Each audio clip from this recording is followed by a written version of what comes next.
എന്താണ് ശ്യാം മോഹന്റെ പ്രണയം എന്ന് ചോദിച്ചത്? ഞാൻ ഇല്ലാണ്ട് അവൾക്കും അവളില്ലാണ്ട് എനിക്കും ഭയങ്കര ബുദ്ധിമുട്ട്. എൻ്റെ ഒരു പാട്ടിൽ പുള്ളിക്കാരി ജോയിൻ ചെയ്ത വഴിപ്പാടി അതൊരു കവിതാ സമാഹാരമായി മാറി. ഞങ്ങളുടെ റിഹേഴ്സൽ കാണാൻ നസ്ലിനും സംഗീതം ഉണ്ടായിരുന്നു.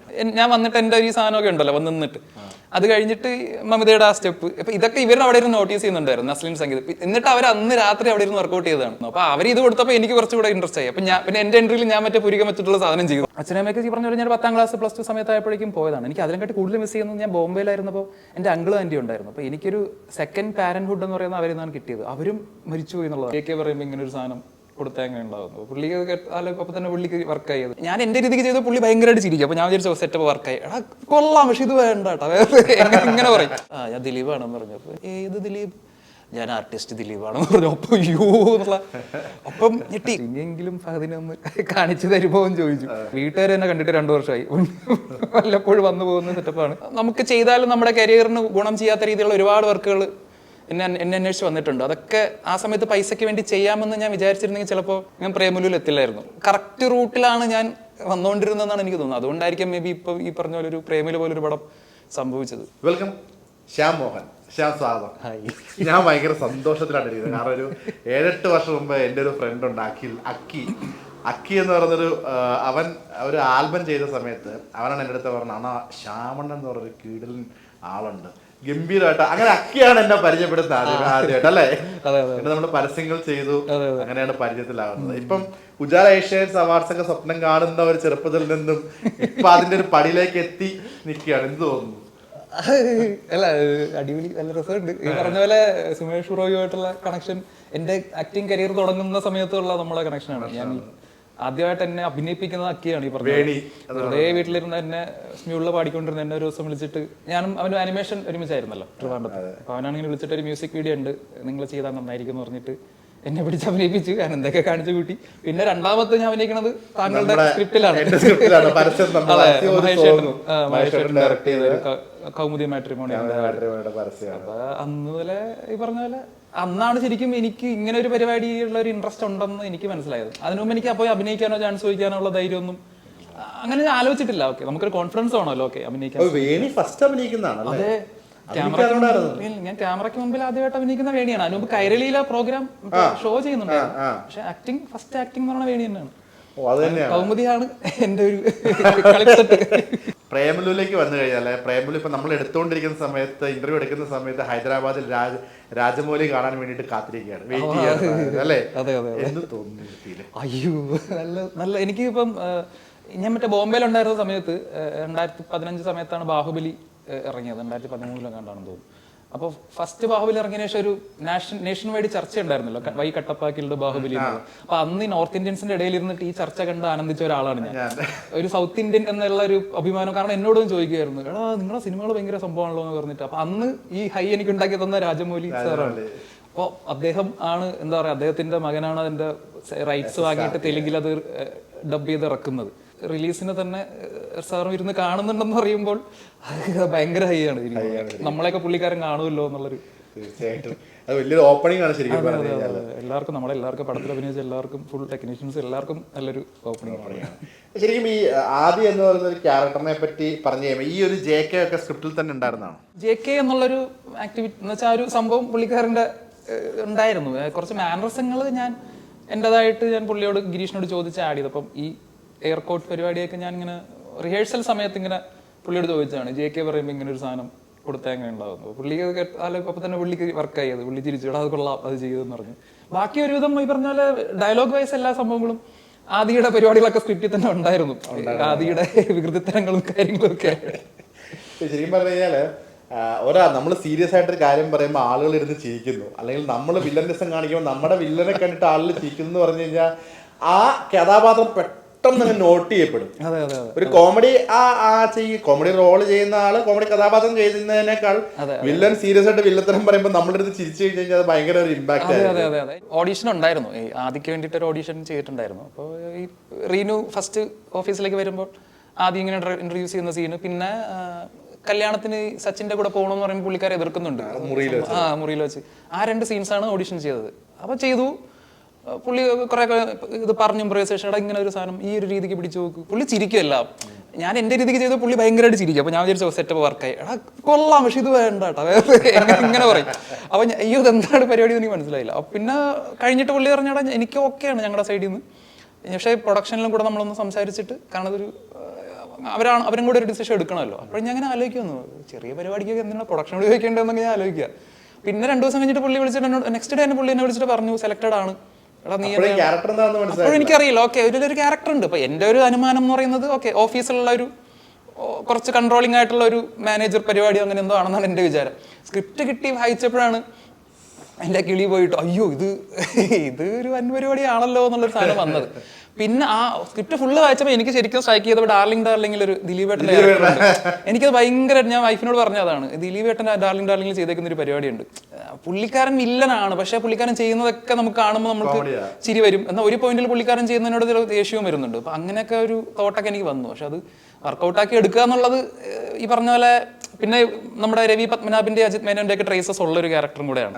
അപ്പൊ അങ്ങനെ കുറച്ച് ടെൻഷൻ ആദ്യം ഉണ്ടായിരുന്നു. പിന്നെ ഈ പറഞ്ഞ പോലെ ഓക്കെ നമുക്ക് എന്തായാലും ചെയ്യാം, ഗിരീഷിന്റെ സപ്പോർട്ട് ഉണ്ട്, ഫുൾ ക്രൂവിന്റെ സപ്പോർട്ട് ഉണ്ട്, അങ്ങനെ അങ്ങ് ചെയ്ത്. പടം ഇറങ്ങിയ ശേഷം ഏറ്റവും പറഞ്ഞ രവി പത്മനാഭൻ, അജിത്ത്, ഗിരീഷിന്റെ സിനിമകളിലെ വില്ലന്മാരുടെ ഒരു ഹ്യൂമർ സൈഡും കൂടെയാണ് ഏറ്റവും കൂടുതൽ ചർച്ച ചെയ്യപ്പെട്ട ഒരു മാറ്റർ. ശരിക്കും ഈ സിനിമ ചെയ്ത് കഴിയുന്നു, ചെയ്യുമ്പോൾ സ്ക്രിപ്റ്റ് വായിച്ചപ്പോൾ നമുക്ക് ഇങ്ങനെ ഒരു ദിലീപേട്ടന്റെ ഒരു സാധനം തോന്നി എന്ന് പറയുന്നു. ഈ ചെയ്ത് കഴിഞ്ഞതിന് ശേഷം ഞാൻ അറിഞ്ഞത് വെച്ചാൽ ദിലീപേട്ടൻ ഒരു കോള് വന്നു ഞാൻ എന്താണ് ദിലീപേട്ടൻ ആക്ച്വലി നമ്മളെ ആർട്ടിസ്റ്റുകളൊക്കെ വിളിച്ചു, എല്ലാവരും വിളിച്ചു. നസ്ലിനെ വിളിച്ചിരുന്നു. നസ്ലിനും പുള്ളിയും ഒരുമിച്ച് വർക്ക് ചെയ്തിട്ടുണ്ടല്ലോ.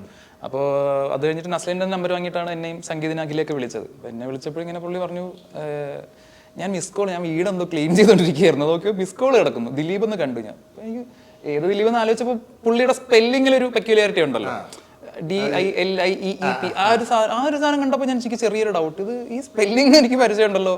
അപ്പം ഞാൻ തിരിച്ച് വിളിച്ചു. അപ്പം ഞാൻ ദിലീപാണെന്ന് പറഞ്ഞു. അപ്പോൾ എനിക്ക് ശബ്ദം ഡിഫറെൻ്റ് ആണ്, നമ്മൾ കേട്ടിട്ടുള്ള ഒരു വോയിസ് അല്ല. അപ്പം ഞാൻ ഏത് ദിലീപ്, ഞാൻ ആർട്ടിസ്റ്റ് ദിലീപാണെന്ന് പറഞ്ഞു. അപ്പോൾ അയ്യോ എന്നുള്ള, അപ്പം ഞെട്ടി. കാരണം കോമഡിയൊക്കെ ചെയ്യുന്ന എല്ലാവർക്കും പുള്ളിക്കാരൻ്റെ ഒക്കെ ആ ഒരു എന്താ പറയുക, ഒരു ഗോൾഡൻ ടൈമിൽ അവർ ചെയ്തു വെച്ചേക്കുന്ന കുറേ കുബേരൻ പോലുള്ള സിനിമ, നമ്മളൊക്കെ സ്ഥിരം കാണുന്ന കുബേരനും അതും ഇതൊക്കെയാണ്. അപ്പം പിന്നെ ഞങ്ങൾ ഭയങ്കര ഹാപ്പിയായി. പുള്ളി പറഞ്ഞു ദുബായിലാണ് കണ്ടത്, ഇത് നല്ല ഇതായിരുന്നു, നിങ്ങളുടെ കോമഡി ടൈമിംഗ് ഒക്കെ എനിക്ക് ഭയങ്കരമായിട്ട് വർക്കായി എന്നൊക്കെ പറഞ്ഞ് അങ്ങനെ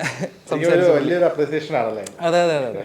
അല്ല ഒരുപാട് അങ്ങനത്തെ കോൾസ് വന്നു. പറഞ്ഞു ഇപ്പം മെസ്സേജ്, ഇപ്പോൾ ജിയോ ബേബി സാറൊക്കെ മെസ്സേജ്, പുള്ളി ഇങ്ങനത്തെ ഒരു പടത്തിന്റെ ഒരു വക്താവേ അല്ല, പുള്ളി വേറെ ടൈപ്പ് പടങ്ങൾ ചെയ്യുന്ന ആളാണ്. പുള്ളി എനിക്ക് പേഴ്സണൽ മെസ്സേജ് ഒക്കെ അയച്ചു.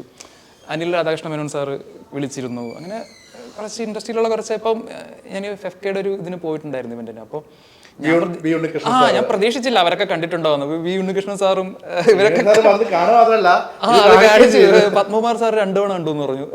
അയ്യോ ഞാൻ, കാരണം അവരൊക്കെ എടുക്കുന്ന സിനിമകൾ ഒരിക്കലും ഈ ഒരു ടൈപ്പ് ഓഫ് സിനിമകൾ എടുക്കുന്ന ആൾക്കാർ, അപ്പൊ നമ്മൾ വിചാരിക്കും അവർക്കത് കാണുമോ എന്നുള്ള നമുക്ക് ഒരു ഡൗട്ട് ഉണ്ടായിരുന്നു. അവരൊക്കെ കണ്ടിട്ട് നമ്മളോട് പറയുകയും ചെയ്തു. അപ്പൊ ഭയങ്കരമായിട്ട് സന്തോഷം തോന്നി ശരിക്കും. ഇപ്പൊ നമുക്ക് ഈ അന്ന് വേണി തൊട്ടെന്ന് പറഞ്ഞു കഴിഞ്ഞാൽ പോലും ഇപ്പൊ 7 വർഷത്തിന് മുകളിലായി, 8 വർഷത്തിന് മുകളിലായി. സ്കൂൾ തൊട്ട് പറഞ്ഞാൽ 9 വർഷം ആയിട്ടാണ് കൂട്ടിക്കോ. ഇപ്പം എല്ലാവരുടെയും കരിയറിൽ ഒരു ബ്രേക്ക് എന്ന് പറയുന്ന ഒരു ഘടകമുണ്ട്. ഒരു മെജോറിറ്റിക്ക് ചില കിട്ടിയെന്ന് വരില്ല, മൈനോറിറ്റിക്ക് ആ ബ്രേക്ക് കിട്ടുന്നത് വളരെ റെയറായിട്ട് ചുരുക്കമായി. ഇപ്പം ശ്യാം ഇത്രയും നാളും വന്ന് ഇപ്പോൾ ഇതിന് മുൻപാണെങ്കിലും 18+ ചെയ്തു, അതിന് മുൻപും എനിക്ക് തോന്നുന്നു 1-2 സിനിമകൾ ഭാഗമായിട്ടുണ്ട്.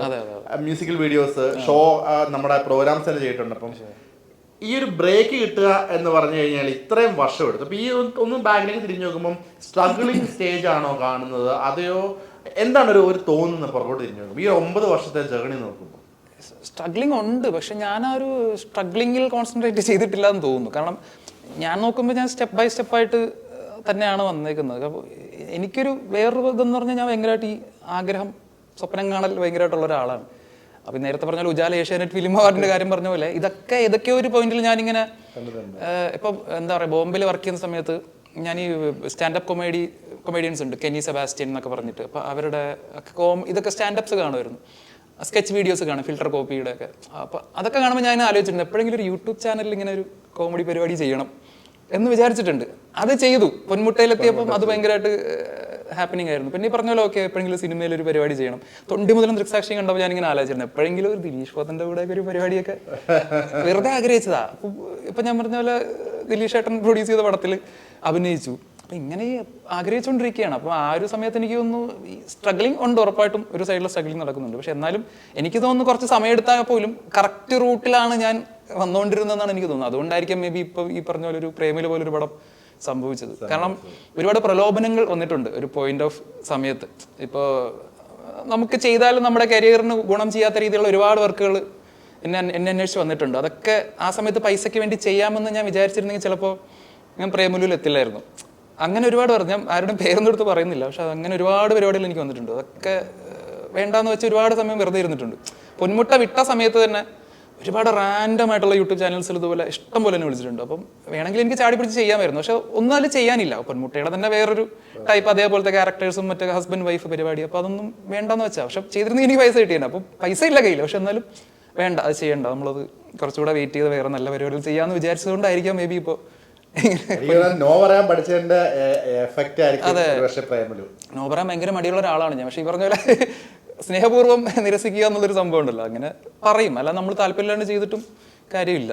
എനിക്ക് തിയേറ്ററിൽ കാണുമ്പോൾ ഏറ്റവും കൂടുതൽ ആളുകൾ ചിരിച്ചതാണ് ദേവരാജൻ.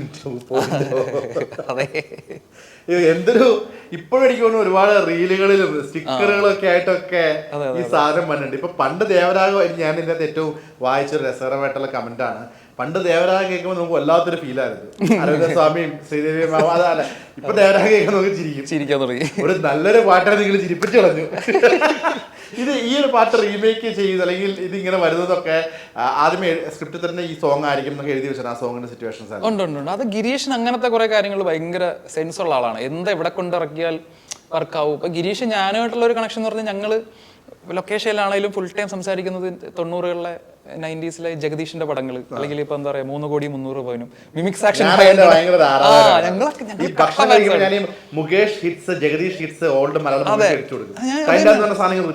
അതെ, അപ്പൊ ഇതൊക്കെ തന്നെയാണ് കിരീടമില്ലാത്ത രാജാക്കന്മാർ. ഡയലോഗ്സ് മ്യൂസിക് ഉൾപ്പെടെ ഞങ്ങൾക്ക് ഓരോ ഡയലോഗ്സ് കാണാൻ പോടാ അങ്ങോട്ടും ഇങ്ങോട്ട് പറഞ്ഞുകൊണ്ടിരിക്കുക ലൊക്കേഷനിലാണെങ്കിലും വെറുതെ ഇരിക്കുന്ന സമയത്ത്. അല്ലെങ്കിൽ ഇപ്പൊ SP വെങ്കടേഷ് സാറിന്റെ പാട്ടുകളെ പറ്റി പറയുക, ജോൺസൺ മാഷിന്റെ പാട്ടുകളെ പറ്റി പറയുക, ഈ അല്ലെങ്കിൽ യുവൻ ശങ്കർ രാജ, AR റഹ്മാൻ, ഇങ്ങനെ ഒരു റൂട്ടിലാണ്. അപ്പൊ പുള്ളി ഭയങ്കര സെൻസാണ്. ഒരു പാട്ടുകളെ പറ്റി ഭയങ്കര സെൻസ് ഉള്ള ആളാണ്. പാട്ടിന്റെ രാഗമൊക്കെ ചോദിച്ചാൽ പുള്ളിക്ക് അറിയാം. പഠിച്ചിട്ടുള്ളതുകൊണ്ടല്ല, പക്ഷെ പുള്ളിക്ക് അറിയാം. അപ്പൊ അങ്ങനത്തെ കുറെ റിസർച്ച് ഒക്കെ നടത്തുന്ന ഒരാളാണ്. അപ്പം ഈ സ്ക്രിപ്റ്റിൽ പ്രോപ്പറായിട്ട് ഈ ഇന്ന സിറ്റുവേഷനിൽ ദേവരാഗത്തിലെ പാട്ടെന്നുള്ളൊരു സംഭവം എഴുതി വെച്ചിട്ടുണ്ടായിരുന്നു. അതിന് തമാശ രീതിയിൽ ചിത്രീകരിക്കണം എന്നുള്ളൊരു മൈൻഡിലായിരിക്കണം. പക്ഷെ കുറെ എനിക്കൊന്ന് കൂടുതൽ തമാശ ഉണ്ടായത് ഷൂട്ട് നടക്കുന്ന സമയത്തൊക്കെ തന്നെയാണ്. ഒരുപാട് ഇംപ്രൂവൈസേഷനും ആ സമയത്ത് കുറെ പ്ലാനിങ്ങും ഇപ്പൊ അവരുടെ ഈ പരിപാടികളും അങ്ങനെ അതൊക്കെ ആ സമയത്ത് ഉണ്ടായ കുറെ സംഭവങ്ങളാണ്. അതെ അതെ അതെ അതെ. അപ്പൊ ഞങ്ങളുടെ റിഹേഴ്സൽ കാണാൻ നസ്ലീനും സംഗീതം ഉണ്ടായിരുന്നു, ഡാൻസിന്റെ ഫൈനൽ റിഹേഴ്സൽ. അപ്പൊ ഫൈനൽ ഈ ഞാൻ വന്നിട്ട് എന്റെ ഈ സാധനമൊക്കെ ഉണ്ടല്ലോ വന്നിട്ട് അത് കഴിഞ്ഞിട്ട് മമിതയുടെ ആ സ്റ്റെപ്പ്, അപ്പൊ ഇതൊക്കെ ഇവർ അവിടെ ഇരുന്ന് നോട്ടീസ് ചെയ്യുന്നുണ്ടായിരുന്നു, നസ്ലീൻ സംഗീതം. എന്നിട്ട് അവർ അന്ന് രാത്രി അവിടെ ഇരുന്ന് വർക്ക്ഔട്ട് ചെയ്തതാണ്. റിയാക്ഷൻ കൊടുക്കുമ്പോൾ നമുക്ക് ഇങ്ങനെ കൊടുക്കാം. അങ്ങനെയാണ് ഈ സംഭവം ഇത്രയും ശരിക്കും ഇൻട്രസ്റ്റിംഗ് ആയിട്ട് വന്നതെന്ന് തോന്നുന്നു. അപ്പൊ അവർ ഇത് കൊടുത്തപ്പോൾ എനിക്ക് കുറച്ചുകൂടെ ഇൻട്രസ്റ്റ് ആയി. അപ്പൊ ഞാൻ പിന്നെ എന്റെ എൻട്രിയിൽ ഞാൻ മറ്റേ പുരികം വെച്ചിട്ടുള്ള സാധനം ചെയ്തു. അങ്ങനെ ഇംപ്രൂവൈസേഷൻസ് അപ്പൊ ദേവരാഗത്തിൽ മാത്രമല്ല, പടത്തിൽ ഒരുപാട് സ്ഥലങ്ങളിൽ അങ്ങനത്തെ ഇംപ്രൂവൈസേഷൻ പരിപാടികൾ. അതെനിക്ക് തോന്നുന്നു നമ്മൾ തമ്മിലുള്ള ഒരു കെമിസ്ട്രിയും കൂടെ ആയിരിക്കും. അപ്പൊ ഞാനും നസ്ലീനും സംഗീതും മമിതയും അഖിലും എല്ലാവരുമായിട്ടുള്ള ഒരു കെമിസ്ട്രിയും ഒരു ഗിവ് ആൻഡ് ടേക്ക് ഭയങ്കരമായിട്ട് ഉണ്ടായിരുന്നു.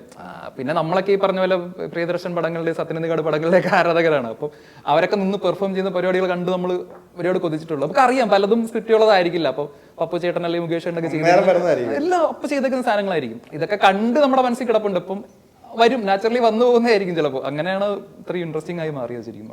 അടുത്ത സിനിമ എന്നൊക്കെ പറയുമ്പോൾ പ്രേമലു ഇത്ര ഹിറ്റായി നല്ല അടുത്ത ഭാഷകളിലേക്ക് പോകുന്നു. അടുത്ത ഓഫർ, ഒരുപാട് ഓഫറുകൾ വാതിലിൽ മുട്ടുന്നുണ്ടാവില്ലേ? ഇനിയുള്ള സെലക്ഷൻ എനിക്ക് തോന്നുന്നു ഇപ്പോൾ ഒരു നമ്മളെത്തി, നമ്മൾ നിന്നു, നമ്മളെ ആൾക്കാർക്ക് അറിയാം, ഇനി നമ്മൾക്ക് പരിചയപ്പെടുത്തണ്ട. ഇനി അങ്ങോട്ടുള്ള ഡിസിഷനാണ് ഏറ്റവും ക്രൂഷ്യൽ ആയിട്ടുള്ളതെന്ന് തോന്നുന്നുണ്ടോ? ഏത്? ഉണ്ട്.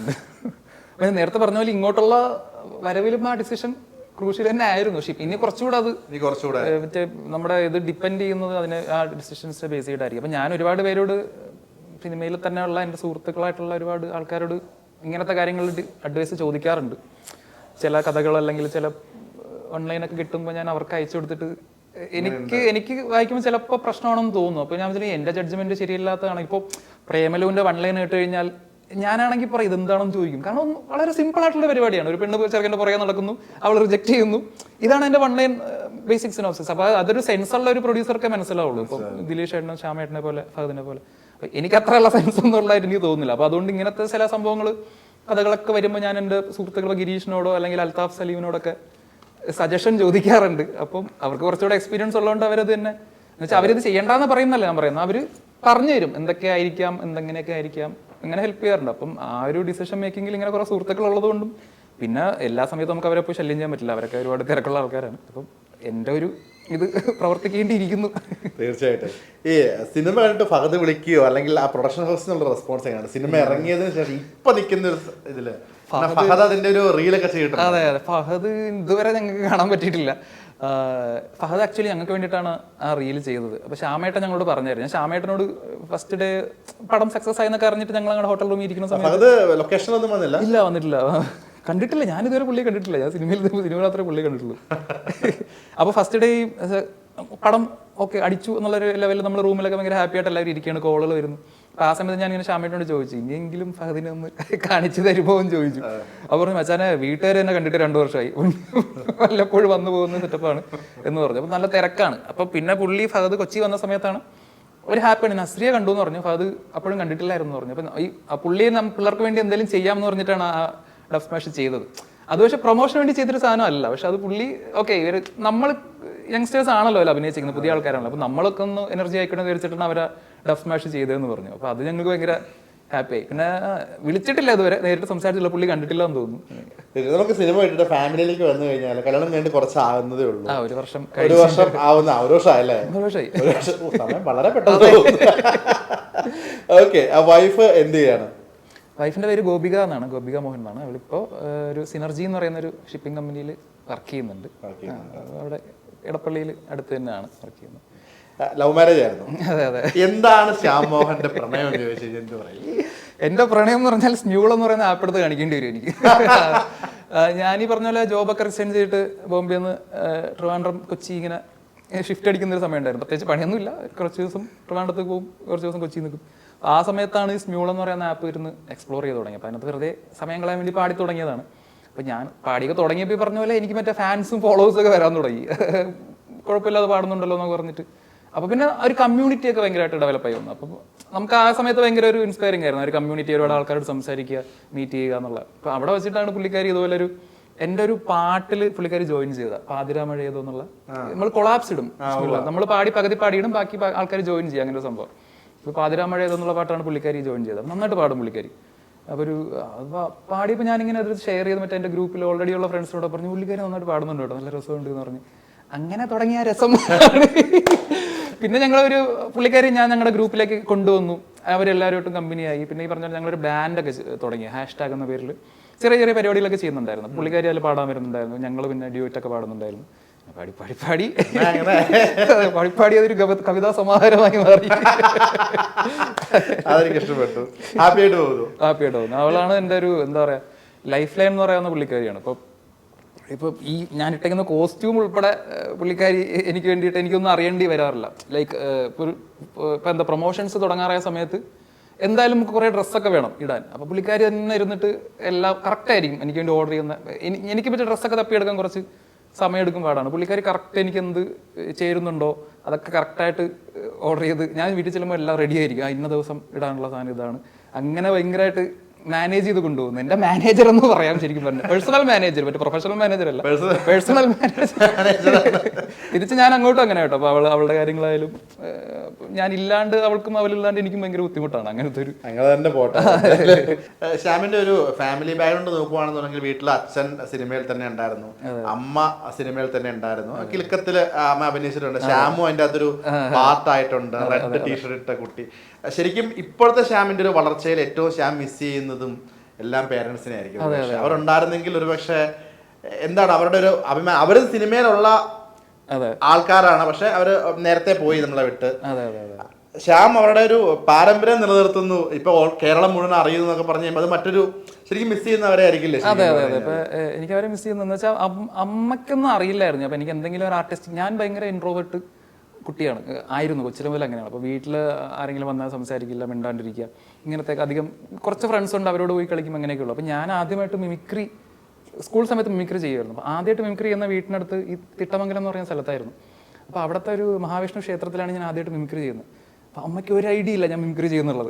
എൻ്റെ വീട്ടിനടുത്ത് അപ്പുറത്തുള്ള ചേട്ടന്മാർ കുറേ പേരുണ്ട്. അവരാണ് എന്നെ, ഞാൻ അവരുടെ ഗ്രൂപ്പിലേക്ക് കളിക്കാൻ പോകുമ്പോൾ അവിടെ പോയി മിമിക്രി ചെയ്യും.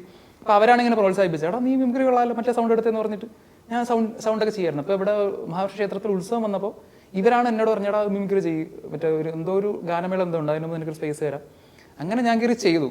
അമ്മ അറിഞ്ഞിട്ടില്ല.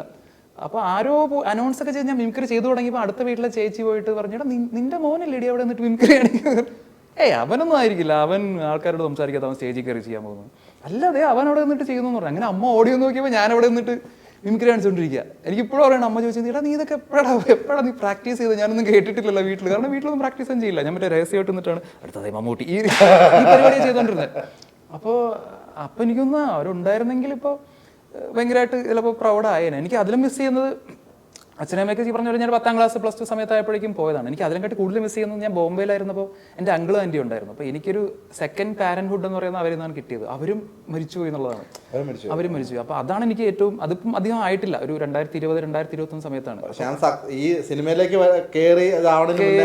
അതെ അതെ. പൊന്മുട്ടയൊക്കെ കുറച്ച് പോപ്പുലർ. ഞാൻ പറഞ്ഞില്ല ബോംബെയിൽ നിന്നത് അവരുടെ കൂടെയാണ്. അപ്പോൾ അതാണ് ശരിക്കും എൻ്റെ ഒരു ഫാമിലി എന്ന് പറയുന്ന രീതിയിൽ എനിക്ക് അച്ഛനമ്മയും പോയതിനു ശേഷം എനിക്ക് ഏറ്റവും ഞാൻ ക്ലോസ് ആയിട്ട് കംഫർട്ടായിട്ടുള്ളത് ആ ബോംബെയിൽ അവരുടെ കൂടെയാണ്, എൻ്റെ അങ്കിളും ആൻറ്റിയാണ്. അപ്പം അവർക്കും ഭയങ്കര, ഞാൻ ആദ്യമായിട്ട് അവിടെ ഒരു അമ്പലത്തിൽ ബോംബെയിൽ അമ്പലത്തിൽ പാടാനൊക്കെ പോയി. ആൻറ്റിയാണ് എന്നെ കൊണ്ടുപോയത്, മ്യൂസിക് പാട്ട് പഠിപ്പിക്കാൻ ചേർത്തത് ആൻറ്റിയാണ്. അവിടെ അമ്പലത്തിൽ പാട്ട് പഠിപ്പിച്ചത്. പിന്നെ പൊന്മുട്ടയൊക്കെ ഹിറ്റായി തുടങ്ങിയപ്പോൾ ഭയങ്കര ഹാപ്പി ആയിരുന്നു. വീഡിയോസൊക്കെ വരുന്നു, ആൾക്കാർ എന്നെ പറ്റി പറയുന്നു. പക്ഷേ ഈ പറഞ്ഞ പോലെ എനിക്കൊന്ന് പത്രോസ് ഇറങ്ങിയ സമയത്തൊക്കെ അങ്കിളുണ്ടായിരുന്നു, ആൻറ്റി ഓൾറെഡി അപ്പോഴേക്കും മരിച്ചു പോയായിരുന്നു. അപ്പം അങ്കിള് അതൊക്കെ കണ്ടായിരുന്നു. പക്ഷെ അവർ എനിക്ക് കൂടുതൽ മിസ് ചെയ്യുന്നത് ശരിക്കും ഇപ്പം മിസ് ചെയ്യുന്ന അവരെയാണ്. കാരണം അവർ ഭയങ്കരമായിട്ട് ഈ കാര്യങ്ങൾ ഞാൻ കയറി വരുന്നത് കണ്ട് സന്തോഷിച്ച് ഭയങ്കര ഇപ്പം അവരുടെ ഒരു മോളുണ്ട് വർഷ എന്ന് പറഞ്ഞിട്ട്, എൻ്റെ സിസ്റ്റർ, അവള് US-ലാണ്. അപ്പോൾ അവള് ഭയങ്കര ഇപ്പോൾ ഇടയ്ക്ക് വന്നിട്ടുണ്ടായിരുന്നു. അപ്പോൾ അവളിങ്ങനെ പറയുന്നുണ്ടായിരുന്നു അവരുണ്ടായിരുന്നെങ്കിൽ. ശരിക്കും അതെ അതെ ട്രിവാൻഡ്രം. ഞാൻ അച്ഛൻ്റെ സ്ഥലം ചിറയൻകീഴാണ്, ഞാൻ ജനിച്ചത് ചിറയൻകീഴാണ്. പക്ഷെ വളർന്നതൊക്കെ ഈ പറയുന്ന പോലെ ട്രിവാൻഡ്രത്ത് പ്രാന്തപ്രദേശങ്ങൾ, തിരുമല, പേയാട്, ആ ഭാഗങ്ങളിൽ. തിരുമല സ്കൂള് അവിടെ പഠിച്ചത്, MG കോളേജിലായിരുന്നു ഡിഗ്രി ചെയ്തത്.